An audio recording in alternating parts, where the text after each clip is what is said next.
বেটা একটু পানি পাওয়া যাবে? আজব তো চাচা, পানি বেচতেছো কিন্তু পানি খেতে পারছো না? হ্যাঁ বেটা, পারছি না আমি, কিন্তু আঙ্কেল এসবের কি মানে আছে? বেটা আমি সবসময় আমার জন্য পানি রাখি, কিন্তু আজকে শেষ হয়ে গেছে। কিন্তু চাচা ওখান থেকে পানি খেয়ে নাও। আরে না বেটা, আমি এখান থেকে খাবো না। কেন? যদি আমি এখান থেকে খাই তাহলে আমার 20 টাকা লস হয়ে যাবে। আঙ্কেল 20 টাকাই তো, অনেক বড় কিছু তো আর নয়। বেটা আমার জন্য এই 20 টাকা অনেক বড় কিছু। আচ্ছা আঙ্কেল, এই 5টা বোতল বেচে কি করবেন?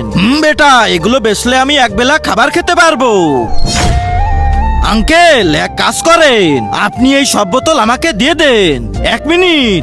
তার আগে আল্লাহকে ভালোবেসে থাকলে ভিডিওটাতে লাইক করে চ্যানেলটা সাবস্ক্রাইব করে দাও, আর যদি না করো তাহলে ভাববো তুমি আল্লাহকে ভালোই বাসো না। কমেন্টে বলে যাও আই লাভ আল্লাহ। কিন্তু আঙ্কেল আমার একটা শর্ত আছে। কি শর্ত? একটা বোতল পানি আমার সামনে আপনার খেতে হবে। ঠিক আছে বেটা।